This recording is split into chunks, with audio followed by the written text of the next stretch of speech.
Você vai ouvir agora o primeiro capítulo da série Invisibilidade dos Povos de Terreiros frente às políticas públicas de ATER no estado da Bahia. Hoje, vamos falar do acesso e uso da terra no Brasil. Este é um produto da dissertação de Diego de Albuquerque Oliveira para o mestrado em Extensão Rural da Universidade Federal do Vale do São Francisco, Univasf. Terra vista! Terra vista! Onde? Ali, ó, olha! É mesmo, corre esquadra, estamos chegando! Foi assim que os portugueses avistaram a terra, que depois foi chamada de Brasil. Era 22 de abril de 1500. A esquadra de Pedro Álvares Cabral chegou à costa brasileira, no local que foi batizado por eles como Porto Seguro. Barbaridade! Como ocuparemos este mundo de terra?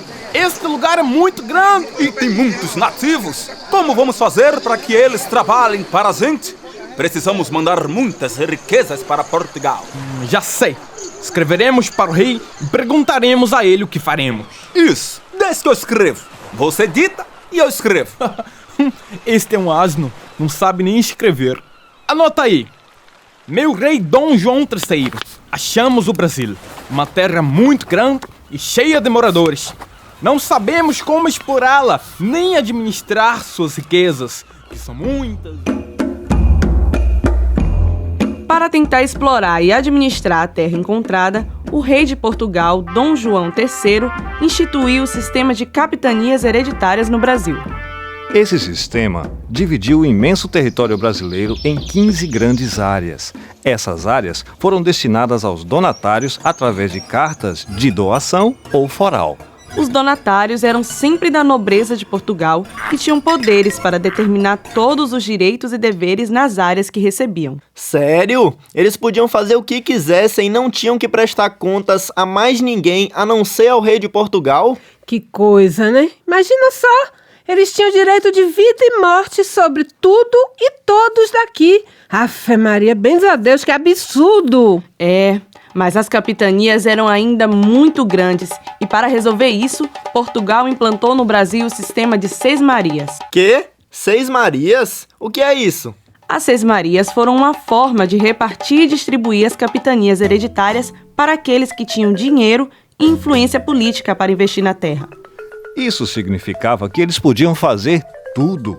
Construir casas, vilas e engenhos, comprar e vender escravos e tudo mais que quisessem. Entendi. O importante era fazer a terra produzir, né? Muitas riquezas para Portugal. Isso mesmo. Eles ainda deviam escoar toda a produção para que Portugal ficasse só com os lucros. Então, os fidalgos portugueses recebiam no Brasil grandes extensões de terra. Que coisa, viu? Quer dizer, o latifúndio no Brasil tem origens históricas. Exatamente. A concessão de Seis-Marias foi extinta somente a partir de 1822. Aí, o Brasil passou por um período de 28 anos sem qualquer lei que regulasse o uso da terra. A falta de legislação fez com que um bocado de gente se apossasse do que não era seu e aumentasse as propriedades que já tinha. Mas não foi só isso. Outras posses de terra foram tomadas por pessoas que antes não tinham terra nenhuma, mas tinham dinheiro. Vige! Por isso que no Brasil tem tanta gente sem terra, enquanto só uns poucos têm muitas terras. E não é, menino, por apropriação indevida. Ainda tinham as terras que depois ficaram abandonadas e retornaram ao controle de Portugal e depois do Império Brasileiro. Daí que surgem as terras devolutas reguladas pela Lei Imperial de 1850. Então os índios e escravos libertos também puderam ter terras. Oxente, de onde você tirou essa ideia? Portugal tratou de criar leis para que o acesso à terra fosse mais restrito ainda. Nem os indígenas, nem os africanos escravizados, mesmo aqueles que já estavam libertos, tiveram acesso a nada disso. Mas por que eles fizeram isso? Não era melhor cada um ter um pedacinho de chão para plantar, para colher? Claro que era. Mas quem era que ia trabalhar para eles enriquecerem se cada um trabalhasse para si mesmo? Entendeu agora? Eles quiseram garantir a mão de obra, já que os escravos libertos deveriam permanecer como trabalhadores assalariados. A Lei Imperial Imperial número 601 de 18 de setembro de 1850. Ficou conhecida como Primeira Lei de Terras. Ela instituiu juridicamente a propriedade privada de terras no Brasil e estabeleceu a possibilidade de compra e regularização destas nos cartórios. Assim, o que antes era propriedade do Império passa a ser acessível aos ricos. Esta lei também favoreceu a grilagem quando estabeleceu que as terras tituladas antes dessa data seriam legalizadas. Pai, o que é grilagem? É uma reunião de grilos? Não, minha filha. Grilagem é posse irregular de terras. Quem queria roubar a terra que era dos índios, falsificava os papéis onde estava escrito o nome do dono da terra e colocava em uma caixa cheia de grilos. Oxe, de grilos? Por quê? Porque os grilos comiam os papéis, faziam cocôzinho e os papéis ficavam amarelados e ruídos, parecendo que eram muito antigos. Aí eles diziam que eram originais, entendeu? Entendi. Então eles faziam papel falso? Isso mesmo, um papel falso de uma terra que nunca foi deles. Mas pai, e os escravos e as pessoas pobres que não tinham dinheiro, eles ficavam sem terra? Exatamente. Essa lei impediu que os escravos libertos e outras populações rurais pobres se tornassem proprietários.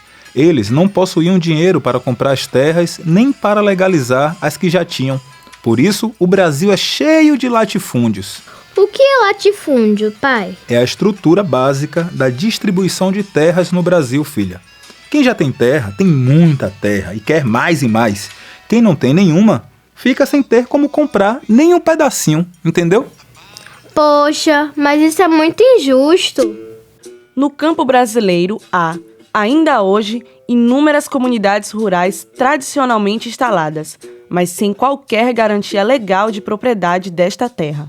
Só para termos uma ideia, apenas em 1988, com a Constituição Federal, foi que os índios passaram a ter direitos sobre as terras que ocupavam desde antes do descobrimento do Brasil. O mesmo ocorre nas comunidades quilombolas, que só a partir da Constituição passaram a ter alguns direitos assegurados. O direito à terra é uma questão que precisa ser discutida! Precisa mesmo. É uma situação cujas raízes são históricas.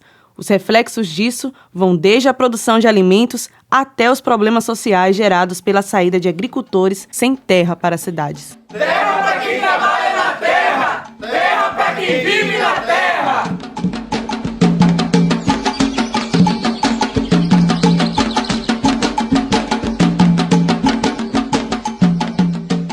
Trabalho produzido como produto da dissertação de Diego de Albuquerque Oliveira, no mestrado em Extensão Rural da Universidade do Vale do São Francisco, Univasf, em janeiro de 2019. Produção, Rádio Educativa da Universidade Estadual de Santa Cruz, Rádio ESC. Roteiro, Eliana Albuquerque. Gravação, Isaac Nascimento. Desenho de som e edição, Matheus Albuquerque e Blenda Cavalcante. Vozes e interpretação: Ax Maciel, Dandara Albuquerque, Débora Viana, Eli Arruda, Eliana Albuquerque, Gabriel Albuquerque, Jennifer Santana, Matheus Albuquerque, Pedro Oliveira. Apoio Rádio ESC. Para você que espera mais de uma rádio.